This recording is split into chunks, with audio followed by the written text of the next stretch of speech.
Bismillahirrahmanirrahim. Alhamdulillahi rabbil alamin. Allahumma salli wa sallim ala sayyidina Muhammadin al-Fatihi lima ughliq wal khatimi lima sabaq, nasiril haqqi bil haqq wal hadi ila siratikal mustaqim, wa ala alihi wa ashabihi haqqa qadrihi wa miqdarihi al-azim.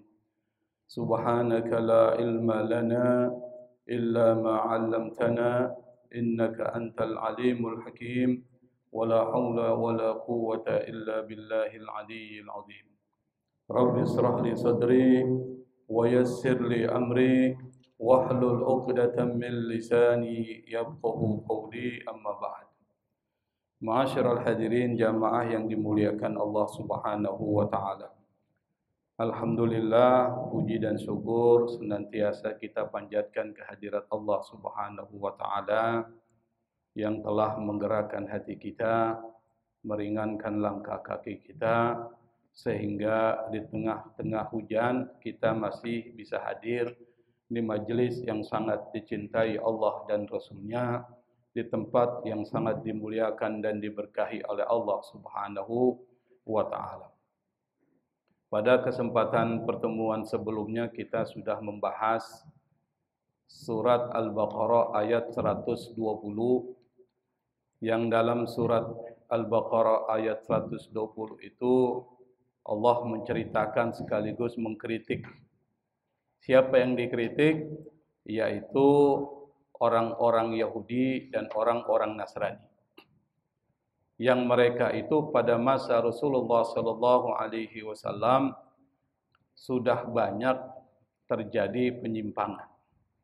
Salah satu penyimpangan adalah mereka menuntut kepada Rasulullah sallallahu alaihi wasallam untuk mengikuti agama mereka. Walan tarda ankal yahudu walan nasara hatta tattabi'a millatahum. Kata Allah, mereka itu tidak akan pernah ridha, tidak akan pernah suka sampai engkau ya Muhammad mengikuti ajaran mereka, agama mereka, dan kebiasaan-kebiasaan mereka. Padahal kata Allah, agama mereka itu sendiri sudah tidak murni.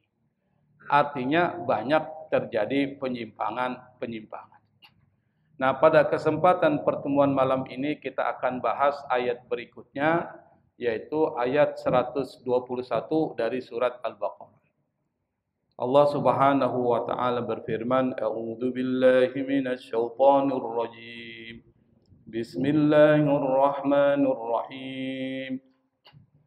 Alladzina atainahumul kitaba yatlunahu haqqa tilawatihi ulaika yu'minuna bihi wa man yakfur bihi fa ulaika humul khasirun.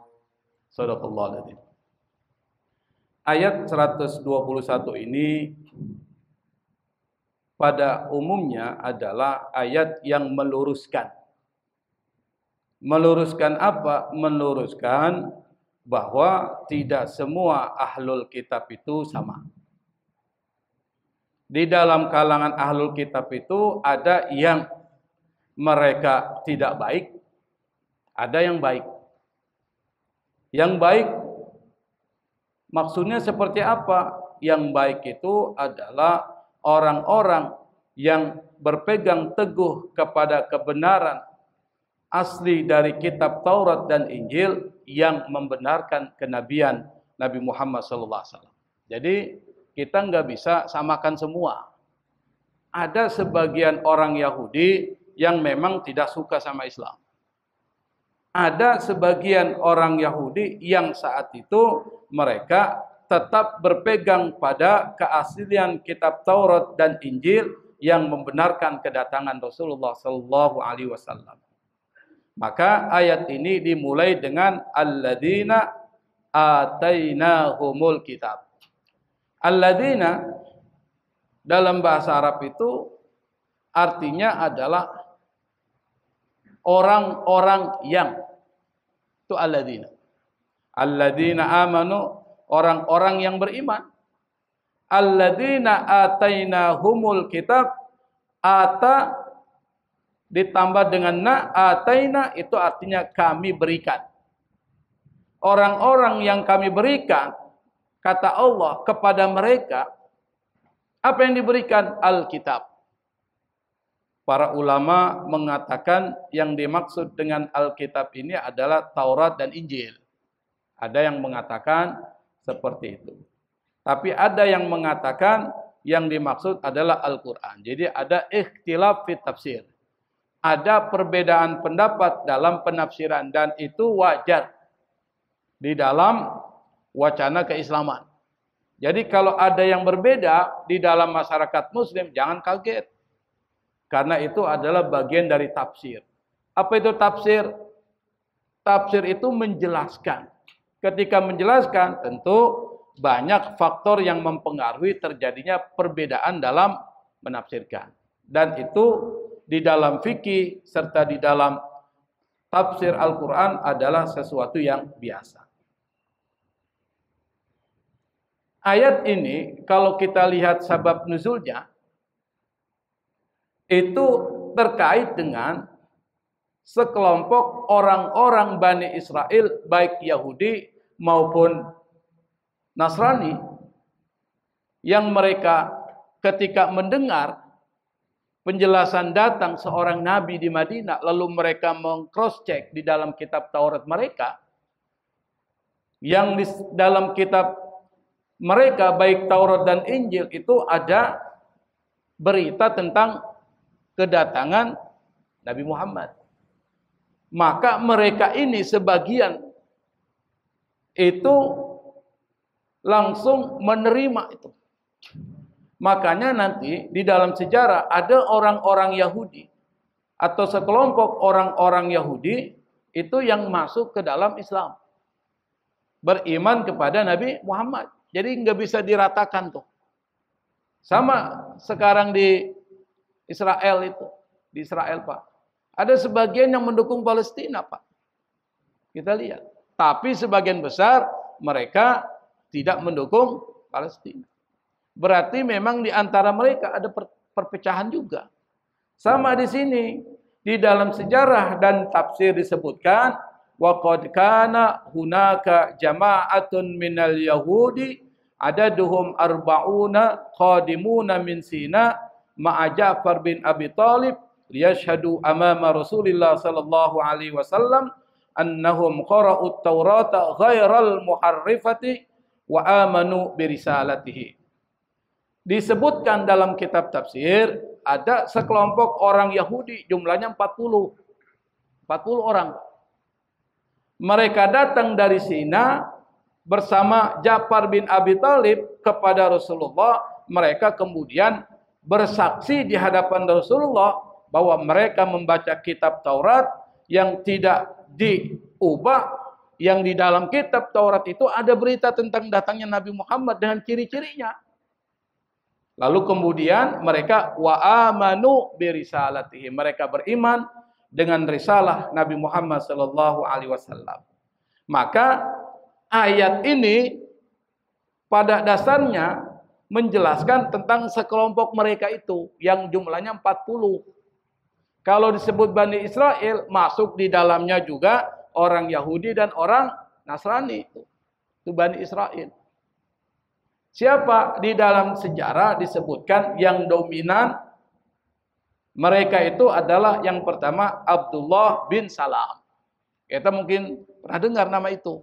Abdullah bin Salam dulu dia Yahudi lalu masuk ke dalam Islam. Itu dari Yahudi. Bagaimana dengan Nasara atau Nasrani? Di antara mereka yang merupakan penganut Nasrani, pengikut Nabi Isa Al-Masih adalah Adi bin Hatim. Kita pernah dengar tuh nama itu. Adi bin Hatim dan At-Tamim Ad-Dari. Jadi dua.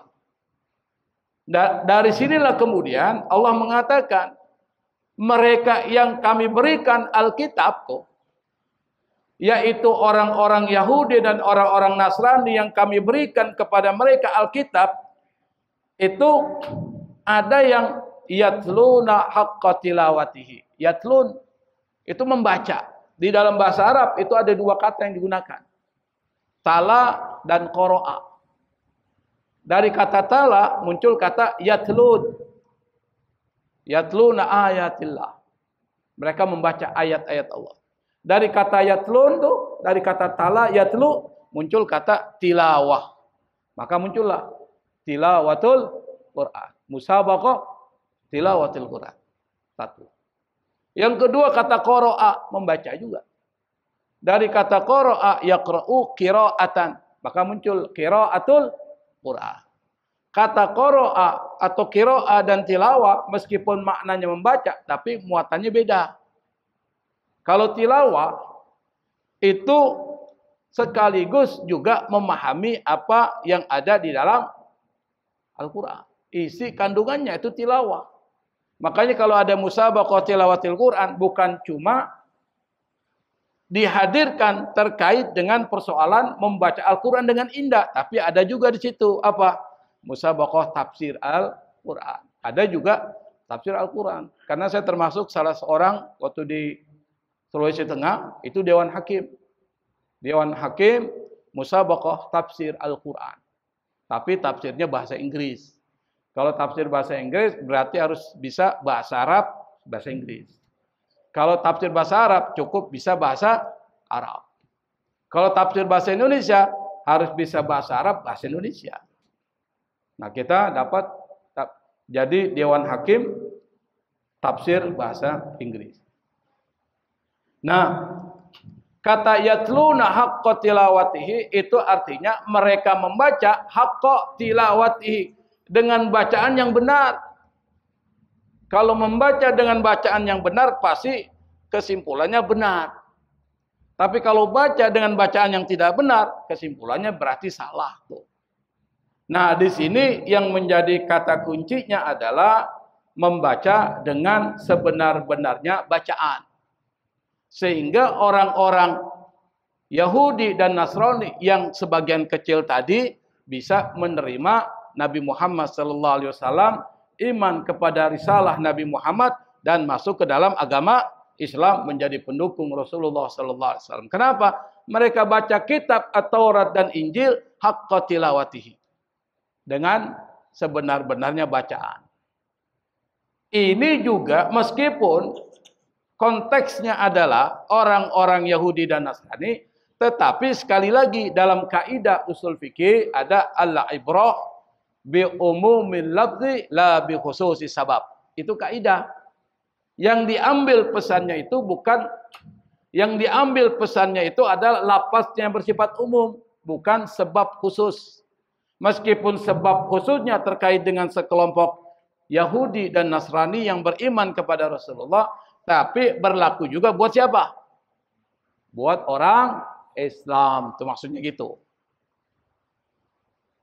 Kalau dikaitkan dengan orang Islam, berarti yang disebut Alkitab ini maksudnya apa? Apa Pak? Al-Quran. Kalau kita baca Al-Quran haqqa tilawatihi, maka akan sampai kepada kebenaran. Dan akan sampai pada perubahan kepada diri kita. Itu maksudnya. Sekarang kita coba pahami kata para ulama yang dimaksud dengan membaca dengan sebenar-benarnya itu ada beberapa tahapan. Tahapan pertama, tahapan yang disebut dengan membaca secara lahiriah. Maksudnya apa? Anda membaca Quran tanpa memahami, membaca. Tahap pertama.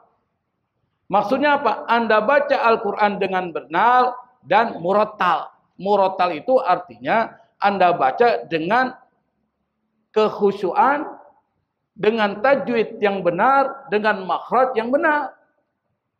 Dan tidak tergesa-gesa. Itu namanya murattal. Tartil, warattilil Qur'ana tartila. Bacalah Al-Quran dengan tartil. Maksudnya apa? Anda baca makhrajnya benar, tidak keliru, tajwidnya juga benar, jangan sampai salah. Dan dalam keadaan tenang.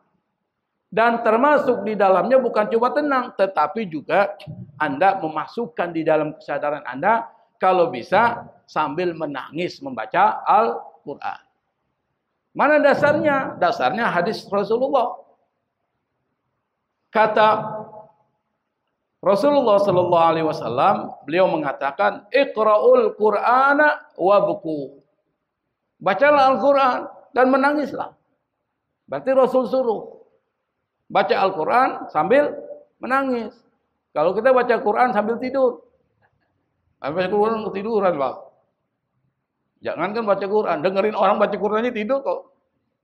Apalagi baca Quran ya, Pak. Ini sambil menangis. Gimana kalau tidak bisa menangis? Kata Nabi, fa illam tabku fatabaku. Kalau kau tidak bisa menangis, pura-pura menangis. Bayangkan, Pak. Pura-pura menangis, Pak. Ngerti nggak maksudnya? Diusahakan untuk menangis tuh. Maksudnya berpura-pura menangis. Kata Rasul. Lalu kemudian disebutkan, waqifu inda ajaibihi wa harriku bihil qulub. Maka Anda pahami keajaiban-keajaiban Al-Quran dan gerakan hati Anda untuk memahami itu. Makanya kalau bisa baca Quran, ngerti artinya. Nah ini penting tuh. Maka belajar bahasa Arab jadi penting. Kenapa? Karena Al-Quran dengan bahasa Arab. Kalau kita baca bahasa Arab, paham artinya, itu lebih tenang. Lalu dilanjutkan oleh Rasulullah. Waqra'ul, apa di sini disebutkan? Waqra'ul Qur'an biluhunil Arab wa aswatiha. Baca Al-Quran dengan lagu-lagu dari Arab tuh, Pak. Dan suaranya, maka muncullah nagom tuh. Ada bayati, ada nahawan, ada apa lagi? Ras, apa lagi? Soba. Saya bukan orang yang bergelut itu ya, tapi saya pernah dengar tuh nama. Yang tahu Ustaz Sulaiman tuh, paham. Tentang itu nagom itu bukan sembarangan, Pak. Pakai. Kenapa? Karena Al-Quran dengan bahasa Arab. Maka lebih tepat kalau menggunakan nagomnya. Nagom apa? Atau langgamnya. Langgam dari Arab tuh. Maka dibuatlah tuh nahawan tuh. Bapak pernah dengar kan? Orang azan dengan langgam nahawan. Itu sedih itu. Ada bayati. Bapak dengarin aja nanti orang baca Quran. Itu semuanya ada model lagunya tuh nagam. Yang ngerti itu adalah orang yang belajar itu. Qori. Ustaz Fajri paham. Siapa lagi sini? Yang qori itu paham biasanya. Itu maksudnya. Gimana kalau baca dengan langgam Nusantara? Kan ada dulu tuh. Dalilnya atau hukumnya boleh. Nggak ada masalah. Tetapi yang bagus dengan nagom-nagom yang sudah ditentukan. Kenapa boleh? Karena Rasulullah mengatakan, وَزَيِّنُوا أَسْوَاتَكُمْ بِقِرَاءَةِ Qur'an. Hiasi suaramu kalau baca Quran. Jangan datar. Jangan baca Quran. Kan ada ini. Qul huwallahu Allahu samad lam yalid wa lam yulad. Oh datar.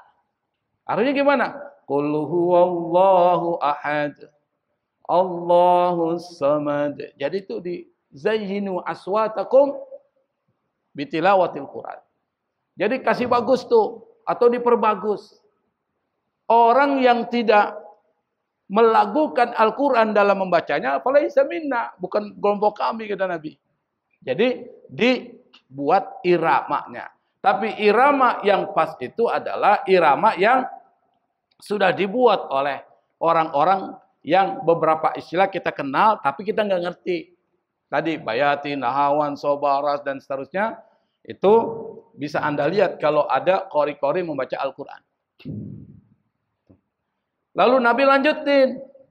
Wasayati ba'di qaumun yurajji'una fil Qur'an tarji al-ghina wan nuh. Kata Nabi akan datang nanti setelahku orang yang melakukan Al-Quran seperti lagu nyanyian. Ya, jadi imam Pak. Baca Al-Quran. Iramanya dangdut. Kan ada juga yang begitu tuh. Saya pernah dengar tuh. Tapi azan ini, azan. Bukan baca Quran. Itu bukan baca Quran. Azan. Kayaknya irama ini saya pernah dengar lagunya siapa dipakai. Jadi Allah, jadi pakai dia azan tapi lagunya lagu itu. lagu nyanyian. Apa? Iramanya. Tapi azan, tapi iramanya seperti lagu. Kalau Al-Quran jangan. Apalagi lagunya Tabola Bale. Lagu Tabola Bale kan lagi viral sekarang nih. Dijadikan irama untuk membaca Al-Quran. Tabola Bale juga ada Al-Quran. Bapak pernah dengar lagu Tabola Bale itu? Kurang gaul sih. Susah kalau orang kurang gaul. Kita mau ngomong apanya nggak nyambung. Itu lagi viral tuh lagu itu. Campuran antara logat Padang, logat orang Timur. Nanti carilah pulang Tabola Bale. Tabola Bale itu bahasa Timur, hanya terbalik-balik. Terbolak-balik tuh. Nabi larang tuh. Yurajji'una fil Quran tarji al-ghina wan nauh. Yang kata Nabi, dia nyanyi seperti lagu nyanyian, tidak melewati kerongkongan mereka, hati mereka dan hati orang yang mengagumi mereka terbalik, kosong daripada iman. Termasuk orang-orang yang melagukan Al-Quran itu dilagu-laguin, Pak. Ada nggak korek gitu? Jadi bukan melagukan Al-Quran supaya orang bisa meresapi maknanya, tapi dia lagu-laguin seperti meratap dan seterusnya. Itu nggak boleh itu. Yang kedua, yang dimaksud dengan haqqo tilawatihi di dalam ayat ini kalau dikaitkan dengan Al-Quran bukan cuma sekedar Anda baca doang. Tapi juga Anda pahami maknanya. Kalau para sahabat Nabi itu luar biasa, Pak. Dia baca Quran itu sambil menangis. Para sahabat Rasulullah. Kenapa dia nangis? Dia ngerti isinya. Dan dia imannya kuat, takut kepada Allah luar biasa. Apalagi kalau bicara tentang neraka, sampai pingsan. Nah, salah seorang dari sahabat Nabi itu, ada yang bernama Utsman bin Affan. Utsman bin Affan ini kalau ibadah itu luar biasa. Bahkan ada satu amalan dia yang sampai saat ini masih memberikan manfaat buat Utsman bin Affan. Apa? Wakaf. Kebun kurma dan ada hotelnya tuh. Funduk Utsman bin Affan. Yang pondok itu hasilnya digunakan untuk kemaslahatan masyarakat. Sampai sekarang Utsman bin Affan dapat manfaat pahala itu wakaf. Maka kalau Anda ingin dapat manfaat pahala terus-menerus sampai hari kiamat, wakaf. Sedekah bagus, tapi sedekah yang paling cerdas dari seorang muslim itu adalah wakaf. Misalnya karpet nih. Ini karpet nih, kan ini hasil wakaf orang. Patungan kan? Nah, orang yang patungan membeli karpet ini pas kita sholat semua ini, berapa orang? 100 orang sholat. Karpet ini kan bermanfaat nih. Maka 100 orang dapat pahala yang memberikan kontribusi untuk membeli karpet ini, dia dapat pahala dari semua orang yang sholat saat itu. Memangnya sholatnya cuma maghrib doang, ada isya. Ada apa lagi? Subuh, zuhur, asar. Tambah dengan taklim. Nih taklim semua dapat pahala nih. Yang memberikan karpet juga dapat pahalanya. Itu wakaf. Sampai karpet ini rusak. Kalau udah rusak, udah nggak kepake nih. Berarti udah nggak ada lagi. Maksudnya. Maka seperti Utsman bin Affan. Bukan cuma persoalan ibadah dia. Tapi ketika dia diceritakan dalam sebuah riwayat itu, Utsman bin Affan. Kalau dia sholat semalam tuh Pak, dia baca Quran.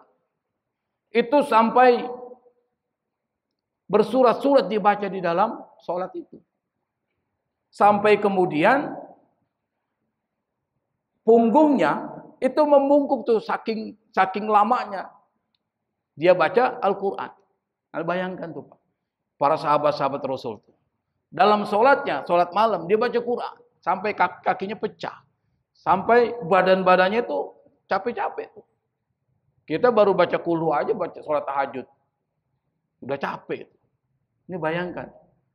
Termasuk di antara mereka ada sahabat Nabi yang suaranya indah, bagus, namanya Abdullah bin Mas'ud. Ini Abdullah bin Mas'ud kalau baca Quran.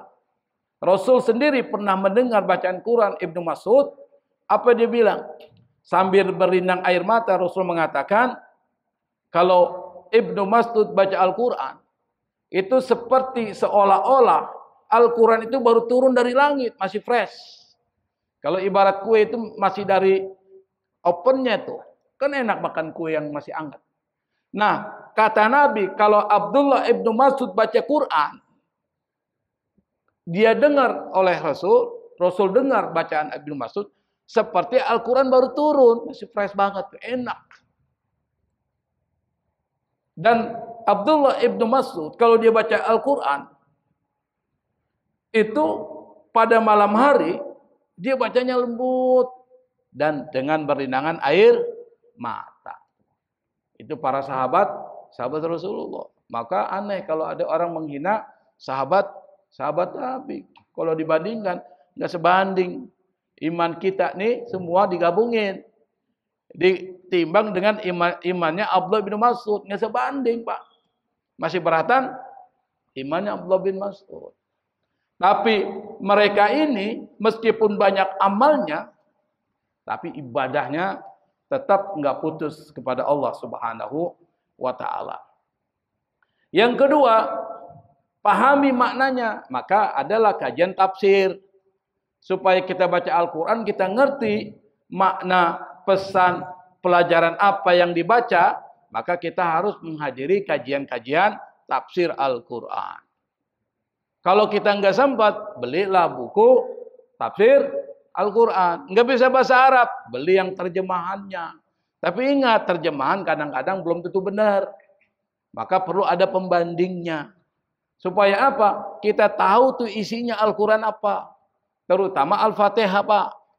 Biar Bapak baca Al-Fatihah dalam sholat, ngerti isinya apa tuh. Supaya ketika kita baca, kita tahu bahwa kita sedang berdialog dengan Allah Subhanahu wa Ta'ala.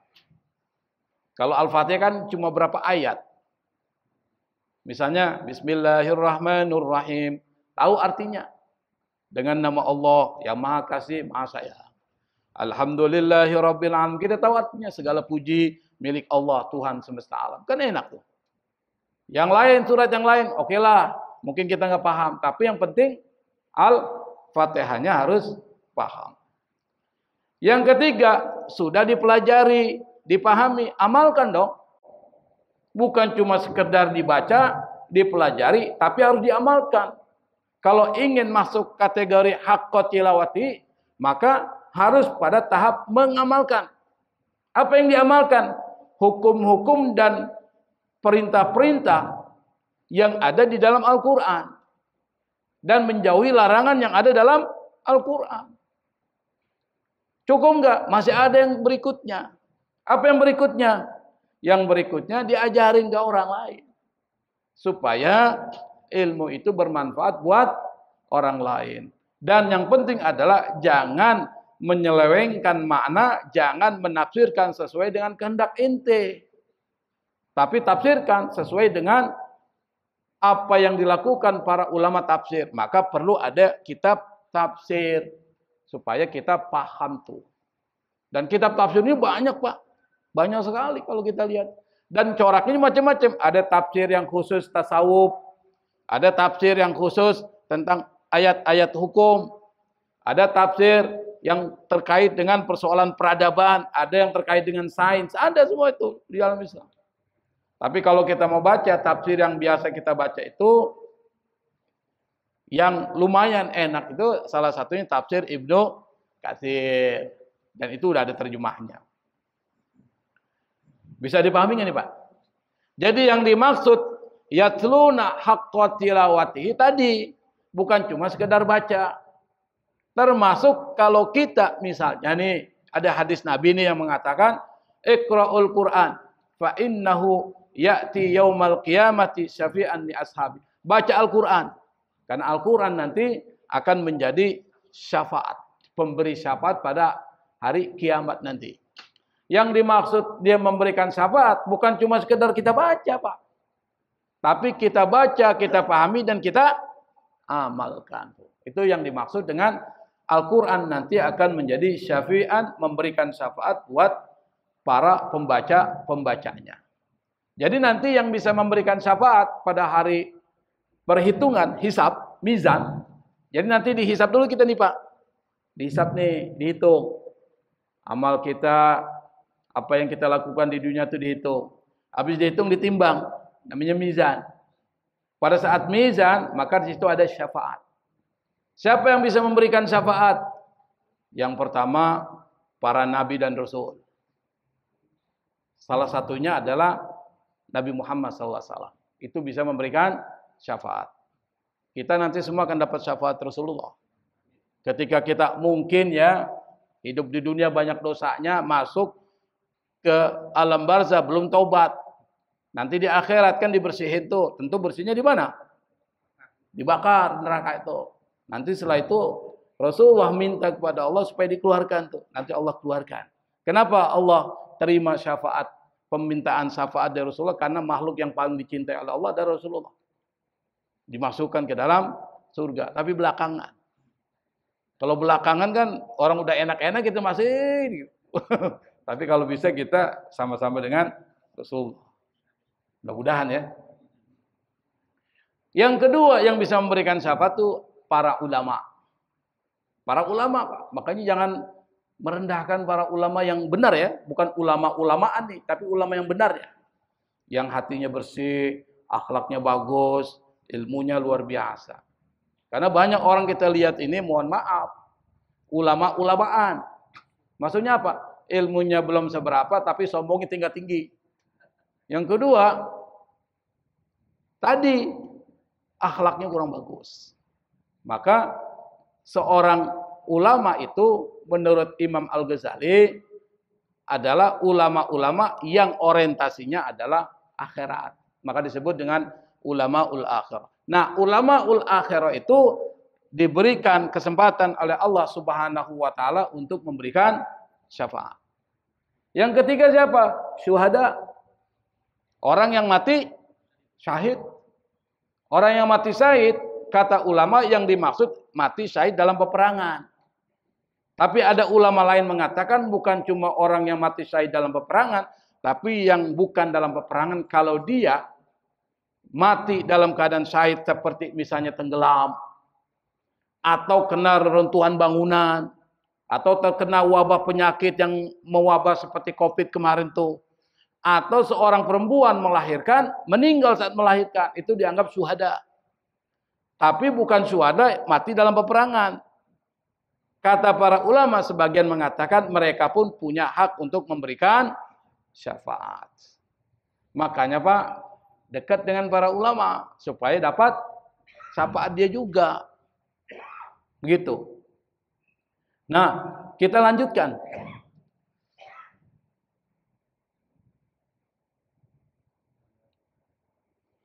Ulaika yu'minuna bih.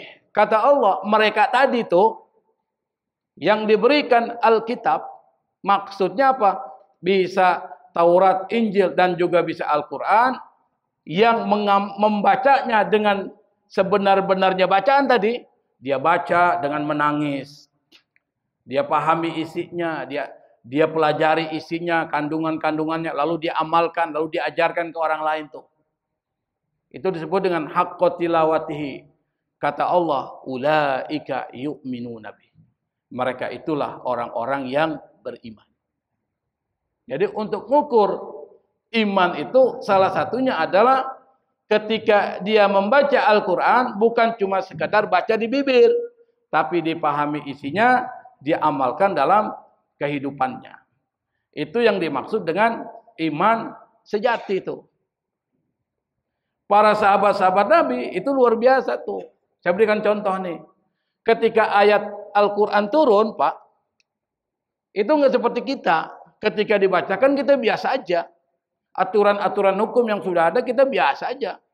Nggak terlalu peduli. Nah, salah satunya Umar bin Khattab nih. Pada saat ketika turun ayat tentang khamar, minuman keras. Itu kan nggak langsung turun, diharamkan. Kenapa? Karena masyarakat Arab menjadikan minum khamar itu sebagai salah satu prestise. Apa itu prestise? Gengsi, Pak. Jadi kalau ada acara-acara pasti ada minum-minumnya. Nggak mungkin nggak itu. Dan minum itu menandai kehebatan seseorang. Itu pada saat di masa jahiliyah. Habis minum, mereka mabuk-mabuk tuh, muncullah konflik, berantem, ngomong yang kayak ribut tuh. Kan begitu kan. Namanya orang mabuk kan otaknya tertutup, yang keluar itu rahasia pun bisa terbongkar. Pada saat ketika mabuk tuh. Nah, lalu Allah turunkan satu ayat yang di dalam khamar itu ada manfaat, ada juga mudaratnya. Tapi mudaratnya itu kata Allah lebih besar dari manfaat. Wa ismuhuma akbaru min naf'ihima. Dosanya lebih besar daripada manfaat. Tetapi belum pengharaman tuh. Jadi para umat Islam satu masih mabuk juga, masih ada sebagian. Kenapa? Karena di situ belum pengharaman total. Yang kedua, mereka habis minum-minum, Pak, mabok nih. Pas datang azan sholat, mereka sholat dalam keadaan mabuk. Bayangkan kalau mabuk tuh. Bacalah surat Al-Kafirun. Qul ya ayyuhal kafirun. La-nya dia nggak baca. A'budu ma ta'budun. Aku menyembah apa yang kau sembah. Bisa musyrik, Pak. Nah, lalu kemudian turunlah ayat. La taqrabus sholata wa antum sukara. Jangan kau dekati sholat kalau kau masih mabuk, belum diharamkan. Tetapi tanda-tanda pengharamannya udah kelihatan. Tanda-tandanya tuh. Kenapa? Nggak ada manfaatnya sama sekali di situ. Manfaat itu ada. Di mana manfaatnya? Kalau di daerah kutub nih Pak, dingin. Dingin Pak. Itu biasanya kalau minum khamar itu badan jadi hangat. Itu manfaat. Tetapi dosanya kata Allah lebih besar dari manfaat. Apa? Tadi kalau minum dia lupa. Lalu kemudian melakukan perbuatan yang tidak bagus. Termasuk tadi baca Qul ya ayyuhal kafirun salah tuh. Tapi kalau orang Indonesia nggak salah, cuma tuh bolak-balik. Orang Indonesia nih. Qul ya ayyuhal kafirun la a'budu ma ta'budun wala antum 'abiduna ma 'abud wala ana 'abidu ma 'abadtum wala antum 'abidun. Bolak-balik gitu, enggak ada ujungnya tuh. Kita. Sampai ada yang kritik di belakang tuh istrinya. Karena ini suaminya baca itu nggak selesai-selesai. Waladhdallin. Di belakang itu waladhdallin. Kenapa? Nggak selesai-selesai. Kapan rukuknya nih? Dia baca waladhdallin. Nah, lalu yang ketiga akhirnya ini pada gelisah nih. Benar nggak sih nih? Sebagian kemudian bertanya, ya Rasul, sebenarnya apa sih hukuman atau hukum dari khamar itu? Maka turunlah ayat innamal khamru wal maisiru wal ansabu wal azlamu rijsum min amali syaitan fajtanibuhu la'allakum tuflihun. Khamar dan kawan-kawannya tadi itu adalah rijsun min amali syaitan, najis. Termasuk perbuatan syaitan. Fajtanibuhu, jauhi, itu perintah. Maka disitulah pengharaman khamar secara mutlak. Ketika ayat khamar ini turun yang final, gimana reaksi para sahabat? Ini udah jadi kebiasaan, Pak. Melekat pada dirinya, minum-minuman itu. Apa? Umar bin Khattab radhiyallahu anhu ketika dia mendengar terkait dengan hukum khamar dari ayat yang terakhir turun tentang pengharaman khamar, gimana responnya? Seperti yang saya katakan tadi. Dia baca, dia pahami, dia amalkan, dia patuh. Apa dia bilang? Amanna, amanna. Kami beriman dengan apa yang diturunkan oleh Allah kepada Nabi Muhammad terkait dengan persoalan hukum khamar. Jadi nggak ada yang menolak, Pak. Itulah orang beriman. Orang beriman juga kata surah Al-Hujurat disebutkan innamal mu'minuna alladzina amanu billahi wa rasulihi summa lam yartabu wa jahadu bi amwalihim wa anfusihim ulaika humus shadiqun. Iman yang sejati kata Allah innamal mu'min apa? Beriman kepada Allah dan Rasulnya, mereka enggak pernah ragu tuh kalau Allah turunkan ayat, enggak ada ragu sama sekali. Yang berikutnya apa? Mereka berjihad di jalan Allah Subhanahu wa taala dengan mengorbankan harta dan jiwanya. Maka kalau kita ingin ukur iman kita benar atau tidak, Pak, ukurnya Anda ini kalau udah diajak sedekah gimana? Tuh. Kalau diajak sedekah, ayo ikut. Berarti ulaika humus shadiqun. Itulah orang-orang yang imannya benar. As-sadaqah burhan. Kata Nabi, sedekah itu adalah bukti untuk menunjukkan iman Anda atau tidak. Kenapa? Di situ ada pengorbanan. Makanya sedekah ini adalah satu perintah yang sangat diperintahkan Allah Subhanahu wa taala. Itu contoh ya, tapi masih banyak contoh. Tapi contoh satu ini bisa kita simpulkan. Para sahabat-sahabat Nabi kalau sudah bicara tentang persoalan Quran, itu pantang mereka menolak. Sami'na wa ta'na itu. Enggak ada lagi urusan pribadi, urusan keluarga, urusan apa. Kalau udah bicara tentang soal ayat yang turun, mereka enggak pernah protes. Sami'na wa ta'na. Kami dengar, kami patuhi.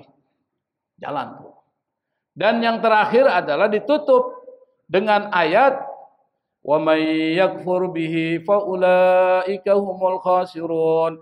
Barang siapa yang kafir, tidak mau percaya, ingkar kepada Al-Qur'an, maka mereka itu kata Allah adalah orang-orang khasirun. Orang-orang yang rugi. Yang dimaksud ingkar di sini apa maksudnya? Mereka menolak untuk mengimani dan mengamalkan kebenaran yang telah mereka ketahui dari kitab suci. Kalau dikaitkan dengan Islam, orang Islam mereka tidak mengamalkan kebenaran yang mereka ketahui dari Al-Quran. Hidup merugi. Merugi di mana? Dunia merugi. Gimana meruginya? Kalau orang, Pak, tidak menerima Al-Quran dan mengimani Rasulullah, hidupnya itu penuh dengan kesesatan. Tidak jelas, arahnya gelap. Kalau orang gelap, kira-kira jalannya gimana itu? Setengah mati itu gelap.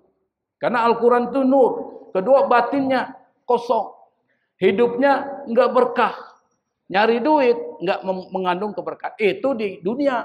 Gimana di akhirat? Kalau di akhirat udah pasti kembalinya kemana? Ke neraka, enggak dapat surga.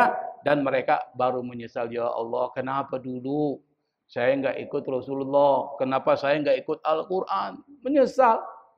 Maka sebelum penyesalan terjadi, kita-kita ini alhamdulillah yang sudah muslim, sekarang tinggal haqqa tilawatihi. Kita benar-benar membaca Al-Quran dengan sebenarnya. Maksudnya apa?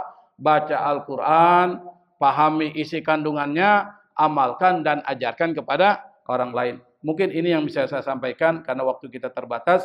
Wallahul musta'an. Wassalamualaikum warahmatullahi wabarakatuh.